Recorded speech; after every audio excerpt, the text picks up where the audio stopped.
The funeral director at Meadowbrook Cemetery in Tulsa, Oklahoma, made the call on a Tuesday morning in October. His name was Richard Palmer, and he'd been burying people for 32 years. He'd seen lonely funerals before, the elderly with no family left, the homeless, the forgotten. But something about this one bothered him more than usual. "Is this the Patriot Guard hotline?" Richard asked when someone answered. "Yes, sir. This is Gary Thompson. How can we help?" "I've got a veteran's funeral scheduled for Thursday at 2 o'clock. Vietnam War, Purple Heart recipient, man named Eugene Cartwright, age 73, died alone in a VA nursing home." Richard paused. "He has no family. No friends we could locate. It's going to be just me, the chaplain, and the honor guard from the VFW. I was hoping maybe you could send a few people, so he's not buried alone." Gary was quiet for a moment. "Send us the details. We'll be there." "How many can you bring?" All of us." Thursday arrived cold and gray, the kind of October day that promised winter was coming, whether you were ready or not. Richard had arranged everything with military precision. The casket, the folding chairs, the small tent in case it rained. The VFW Honor Guard would perform a 21-gun salute and present the flag. The chaplain would say a few words. It would be dignified, even if no one was there to witness it. At 1:30, Richard stood beside Eugene Cartwright's casket and felt the familiar weight of conducting a funeral for someone no one mourned. He'd read Eugene's file.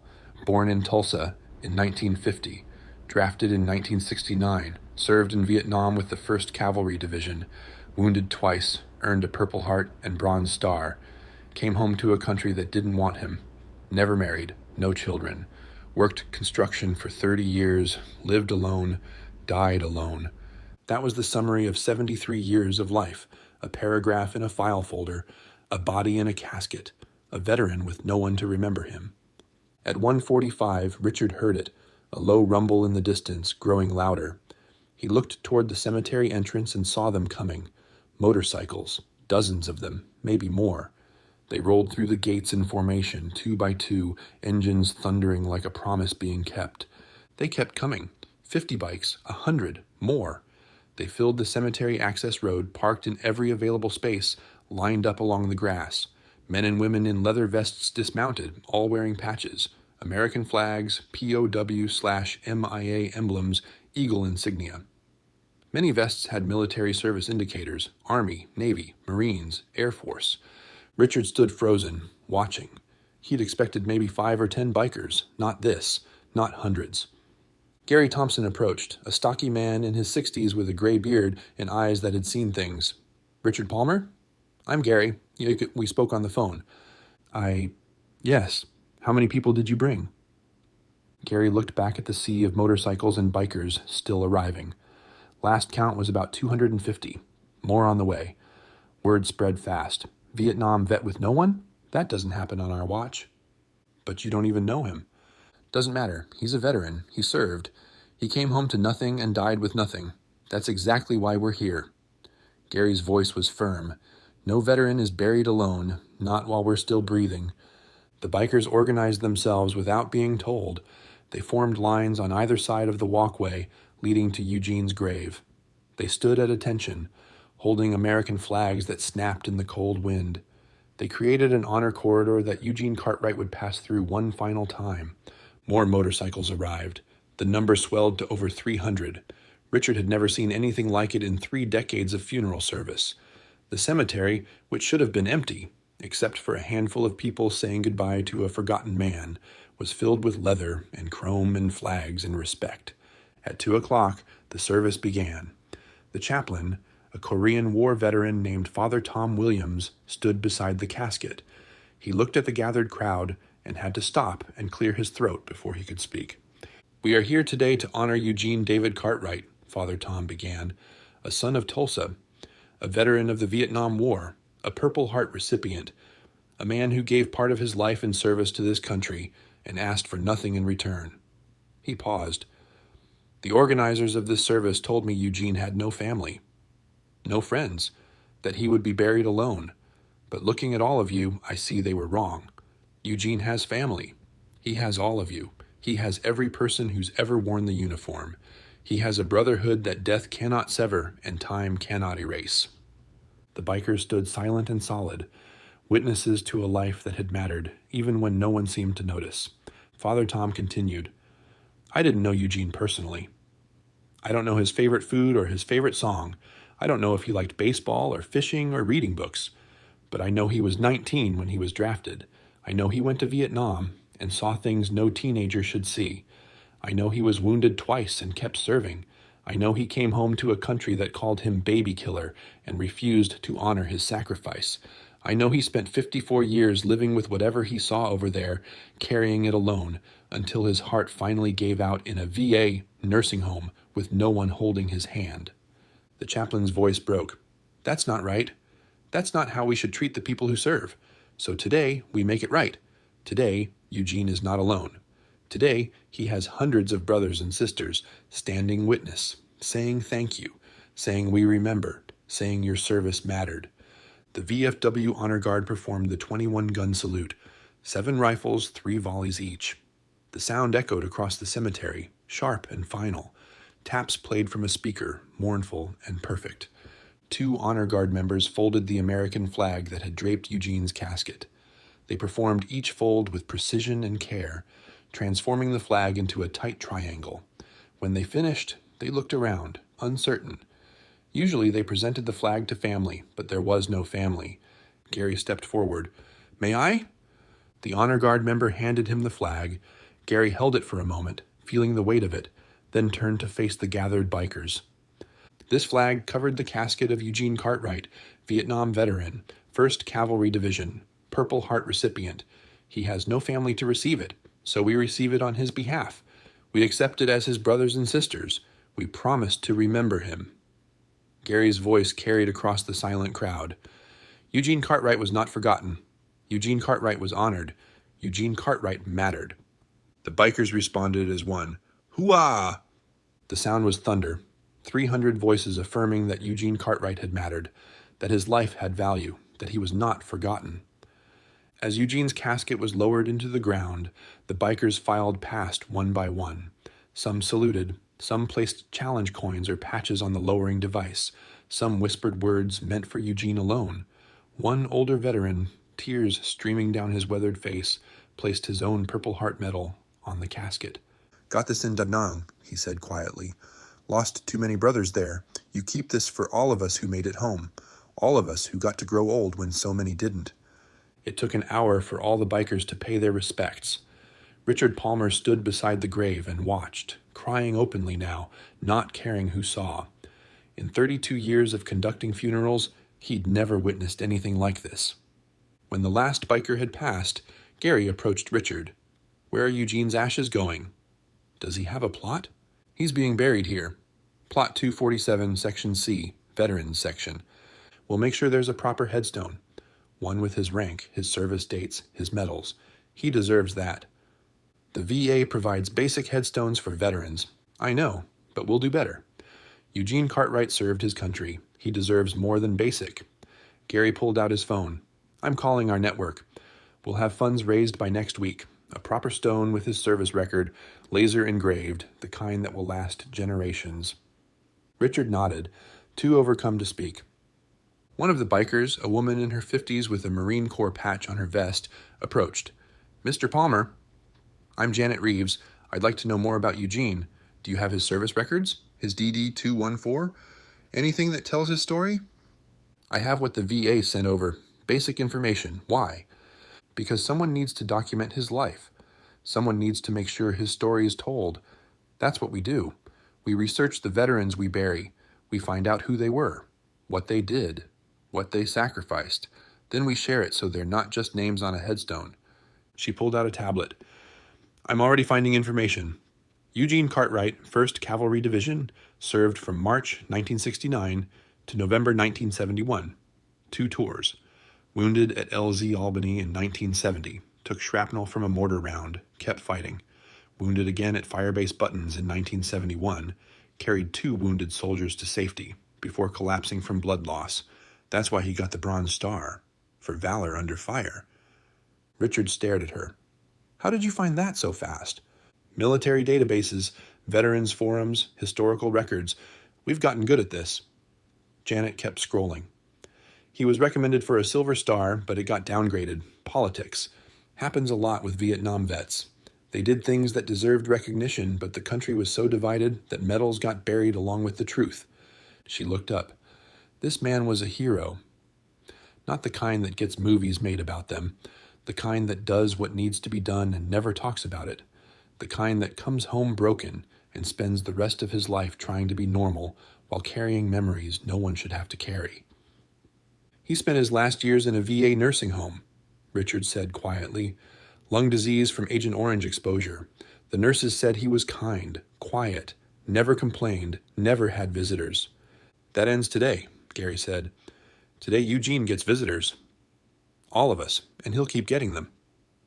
What do you mean? We adopt graves, Janet explained. Veterans who died alone, who have no family to maintain their plots. We adopt them, visit them, leave flags and flowers. Make sure their graves don't look forgotten. Eugene Cartwright just became one of ours. Over the next weeks, Eugene's story spread. Janet posted his service record on veterans forums. The photographs of 300 bikers attending his funeral went viral. News outlets picked up the story. Suddenly, Eugene Cartwright, a man who died alone and unmourned, was famous. His obituary was rewritten by veterans who'd served in the 1st Cavalry. They detailed his service, his valor, his sacrifice. They tracked down the men he'd saved at Firebase Buttons. One was still alive, living in California. The man, Robert Chen, now 74, broke down when he learned Eugene had died. He saved my life, Robert told reporters through tears. I took a bullet through the leg, couldn't walk. Eugene threw me over his shoulder and carried me 200 yards under fire. Then he went back for Danny Martinez. Carried him, too. I never got to thank him properly. The war ended, we went our separate ways, and I never saw him again. I didn't even know his first name, we just called him Cart. And now he's gone, and I never got to say thank you. The Patriot Guard connected Robert with Gary. They arranged for Robert to fly to Tulsa, to visit Eugene's grave, to finally say the words he'd carried for 53 years. Robert came on a Saturday morning in November. He brought his wife and daughter. Gary and 50 other Patriot Guard members met them at the cemetery.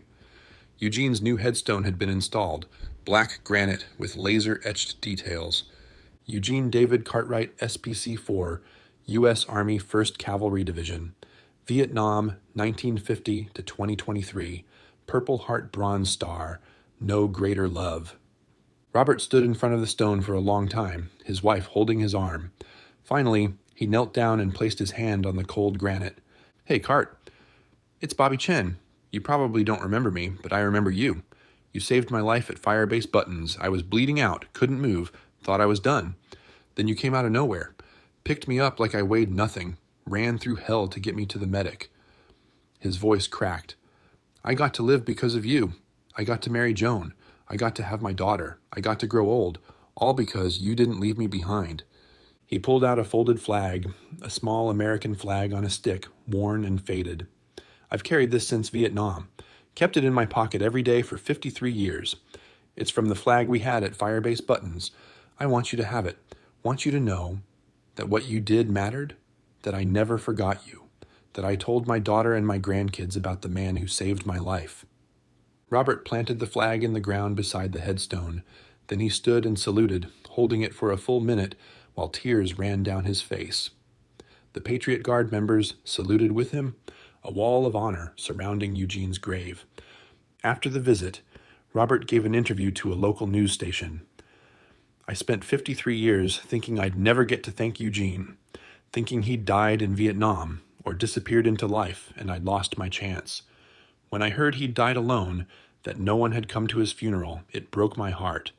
But then I heard about the bikers, about how hundreds of them showed up for a man they'd never met. That's when I understood. Eugene wasn't alone. He had family. He had all of you. The story continued to spread. Veterans from the 1st Cavalry Division started coming to Tulsa to pay their respects. They'd find Eugene's grave, leave tokens, tell stories.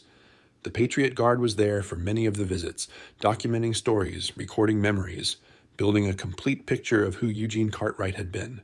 They discovered he'd been a talented guitarist, had played in a band before Vietnam, One of his old bandmates, tracked down in Austin, Texas, said Eugene had never picked up the guitar again after he came home. Whatever he saw over there killed the music in him, the man said. He came back different, quiet, haunted. We tried to get him to play, but he'd just shake his head and leave. They discovered he'd volunteered at a soup kitchen in the 1990s. The director remembered him as gentle with the homeless vets, understanding in a way civilians couldn't be. He never talked about his own service, she said, but you could see it in his eyes. He knew what it was like to be lost.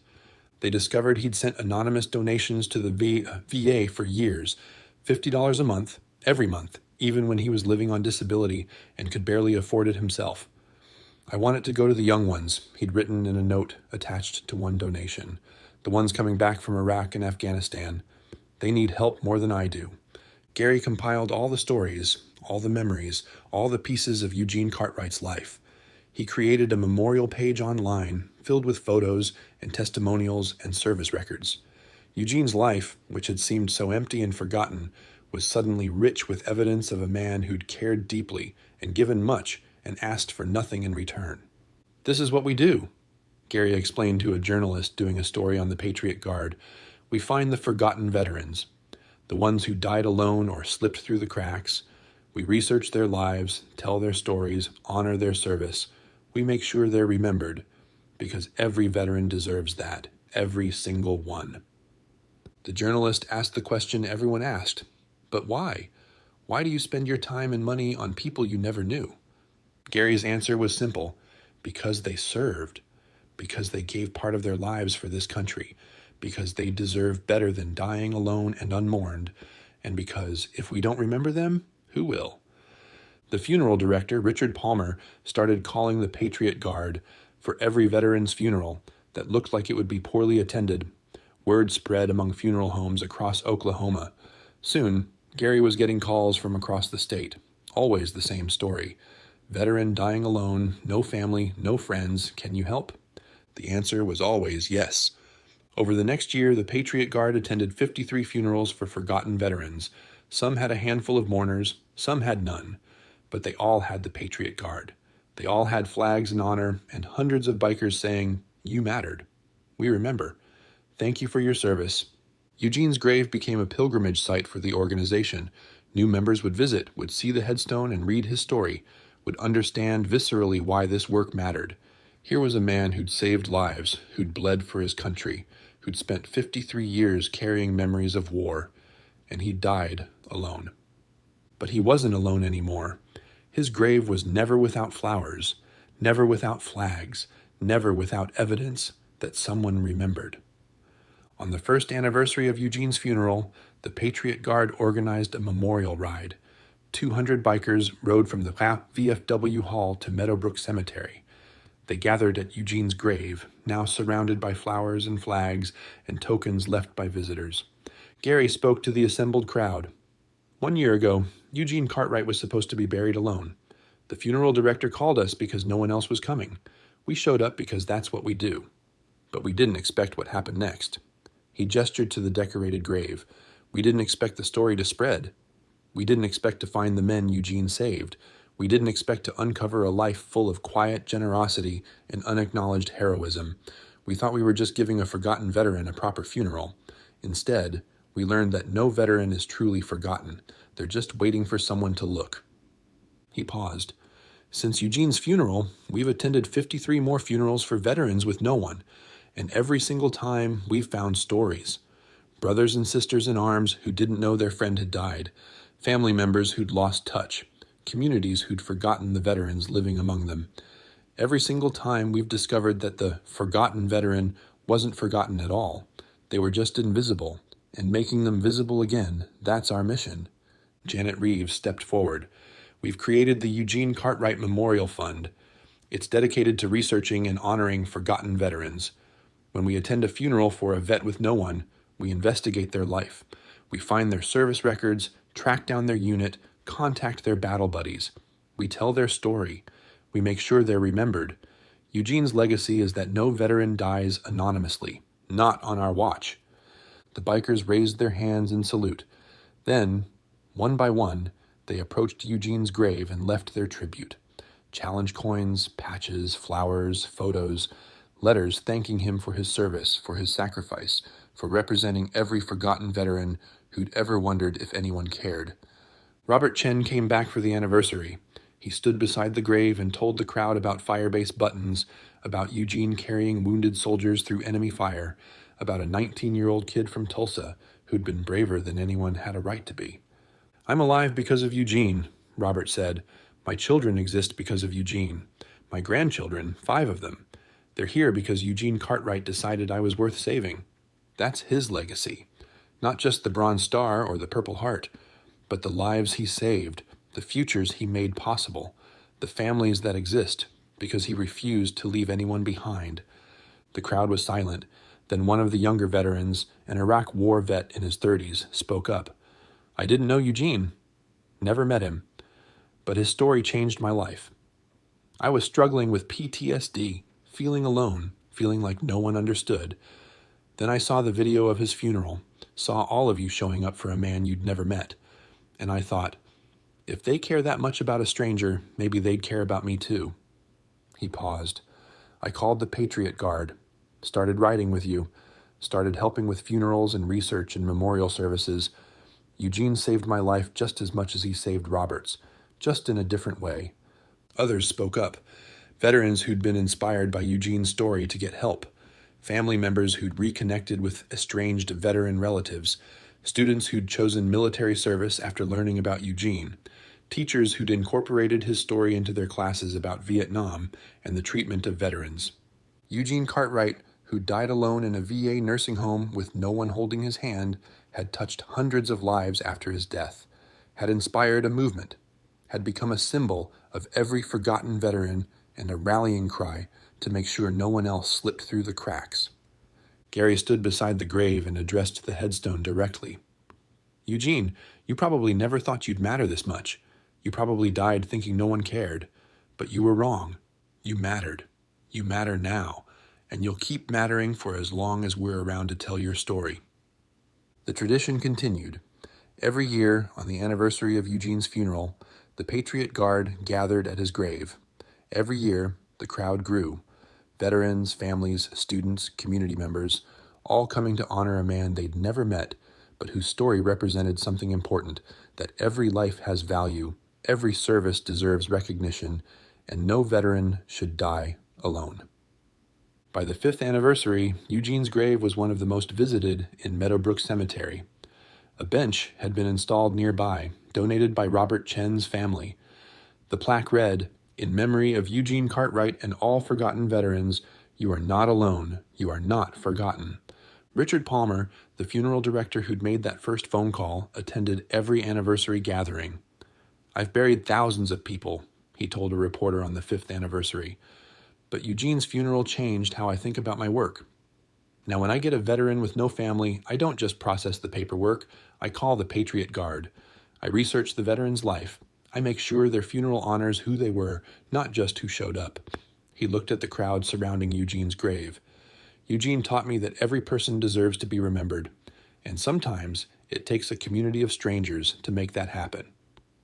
The Eugene Cartwright Memorial Fund expanded. It funded research into forgotten veterans across Oklahoma, then across the region, then across the country.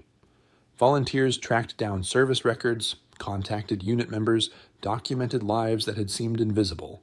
They created memorial pages and organized belated funerals and made sure every forgotten veteran got the recognition they deserved. In 10 years, the fund helped honor over 300 forgotten veterans. Each one got a proper funeral with the Patriot Guard in attendance. Each one got their story told. Each one got a headstone that reflected their service and sacrifice. Each one got what Eugene had gotten, proof that they mattered. Gary Thompson retired from his day job, but never retired from the Patriot Guard. He spent his retirement years researching forgotten veterans, attending funerals, organizing memorial rides. When asked why he devoted so much time to people he'd never met, he always told the same story. "I was at Eugene Cartwright's funeral in 2023. I watched 300 bikers show up for a man who was supposed to be buried alone. I saw a forgotten veteran become unforgettable, and I realized, that's what I want to do with my life. I want to make the invisible visible. I want to honor the people everyone else forgot. I want to make sure every veteran knows they mattered. He'd pull out his phone and show a photo of Eugene's grave, covered in flags and flowers. This is what we're fighting for. Not just a nice funeral, but a legacy. A promise that service and sacrifice will be remembered. That no one who wore the uniform will die alone and forgotten. That's the promise Eugene's funeral made real. And it's the promise we keep every single day. Janet Reeves published a book about forgotten veterans, using Eugene's story as the centerpiece. It became a bestseller. Schools used it in their history classes.